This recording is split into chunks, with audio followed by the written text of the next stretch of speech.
Ever since 1991, Sonic has been a gaming icon, having many great titles under his belt by now. After many great and utterly terrible games under his belt, the year 2020 came around and the first Sonic movie was released. Starring Ben Schwartz as Sonic and Jim Carrey as Dr. Robotnik, we got a really fun romp through a new version of the Sonic story. Now, only a few days ago as of writing, Sonic the Hedgehog 2 was released, featuring Idris Elba as Knuckles and Colleen O'Shaugnessy reprising her video game role as Tails. With it being quite good in our opinion, we wanted to discuss who was the best of the best and who was at the bottom of the barrel. I'm Caleb with Wicked Binge, and this is Sonic the Hedgehog 2, Good to Evil. Here's our obligatory spoiler warning. We will be discussing a lot of plot points, including the ending, but we won't be spoiling the mid-credits scene here. Beyond this, we encourage you to go watch the film before viewing this video if you so wish. With our spoiler warning out of the way, we can start by talking about the best characters on the list, those being the good. The coveted gold medal of good goes to Longclaw the Owl. Longclaw, like in the first film, doesn't have the biggest role, but she fulfills a very important part in this movie. She sent Sonic to Earth for a very specific reason: to protect the powerful Master Emerald from the Echidnas. She was the last of the Owl Warriors protecting the powerful gem, and even though she had access to undeniable, almost infinite power, she didn't use it, showing that she is pure beyond belief. She undoubtedly grabs the gold because she didn't do a single bad thing in either movie. Grabbing the silver medal of good is Maddie Wachowski. Maddie is a veterinarian and the wife of Donut Lord Tom Wachowski. Maddie is shown to be truly in love with Tom, as she hates when people like her sister tell her to divorce him. She is excited when he gets a letter from the San Francisco Police Department and is even fine with them keeping Sonic at the end of the movie. Maddie is shown to be very intelligent as well as sweet and nurturing in every appearance of hers. She even manages to save Sonic and Co. from Gun late in the film. She earns the second best spot on our list, and it's kind of funny Sonic's moms are the best characters in these films. Earning our bronze medal of good is Miles Tails Prower. Tails appears early on in the movie, going to inform Sonic about Knuckles going after him. Tails described himself as a lonely person because of his second tail, and viewed Sonic as someone to aspire to. Tails becomes quick friends with Sonic due to some pacing issues, but the two are actually a great team when they work together. Tails, to put it lightly, is a genius, and his non-lethal gadgets are simple enough for everyone to use them. Tails does lose points for one major reason: he is a stalker. There's no sugarcoating this because he stalks Sonic since very early on in the first movie. While this was helpful, it's still a moral evil in our eyes, hence why he couldn't grab the top 2 spots.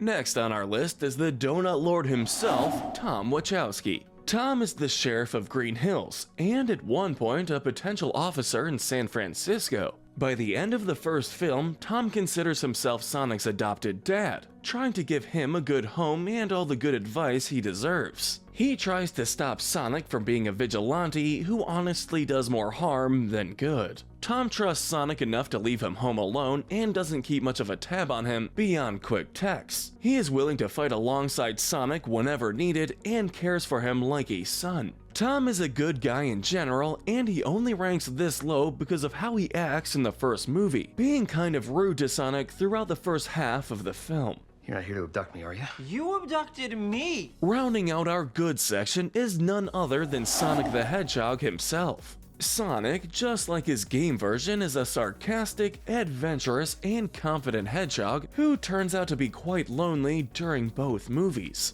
He quickly becomes friends with Tails, even becoming quite agitated when Tails is injured by Robotnik. He even tries to connect with and become friends with Knuckles because he knew his pain. He defeats Robotnik and Stone at the end of the film after successfully becoming friends with Knuckles when his moment came. However, the problem arises because of Sonic's vigilantism. Now, on its own, vigilantism is morally gray, and Sonic does try his best. However, Sonic causes untold destruction, and it's implied that he's done damage beyond the damage he did in Seattle. Now, Sonic doesn't fall into the gray because, in the end, he causes more good than harm, but it's real close. With the best characters out of the way, we move into the gray area. Starting off the gray area is Wade Whipple, one of Tom's fellow officers. Wade had a relatively small, forgettable role in the first film, but he gets much more screen time in this movie. Wade, however, is kind of dull throughout the movie, as although he finds and kidnaps Stone, he can't get him to talk. He also works mostly on a scooter after Tails steals his cop car. This causes him to crash into the Mean Bean's doors because he doesn't realize it's closed.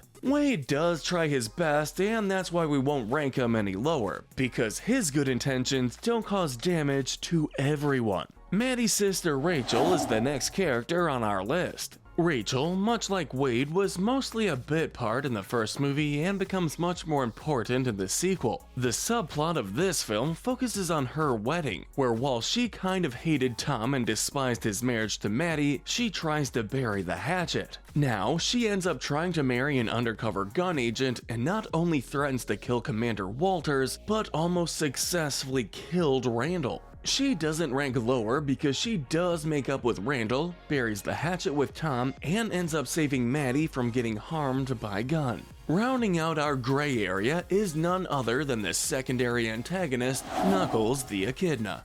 Knuckles is the last surviving member of the Echidna clan, a group originating from the games who are trying to take the Master Emerald. This inadvertently leads to Knuckles teaming up with Eggman to defeat Sonic and obtain the ultra-powerful gem. Knuckles destroys most of the Wachowskis' home and nearly kills Sonic and Tails. However, the thing about Knuckles is that he does change sides by the end of the film, working with Tails and Sonic to defeat Robotnik, and at the very end, becomes close friends with the two. Knuckles doesn't land in the bad to evil area because he is mostly used as a tool by Robotnik, as he is quite easy to manipulate. However, that doesn't mean we overlooked all the damage and destruction he caused. We now move into the worst of the worst with none other than the bad to evil section. Starting off our bad section is Gun Agent Randall.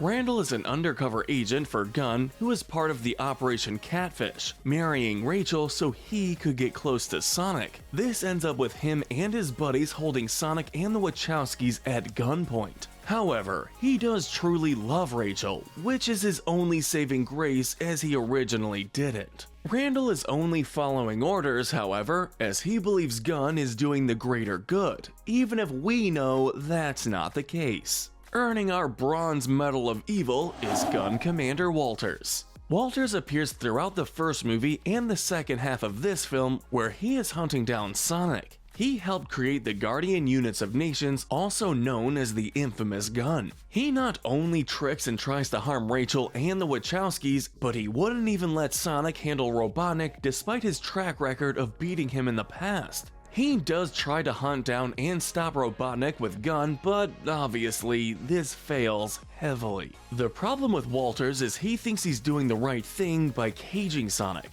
However, not only do we know this is a bad idea, but the road to hell is paved with good intentions. Yanking the Silver Medal of Evil is none other than Agent Stone.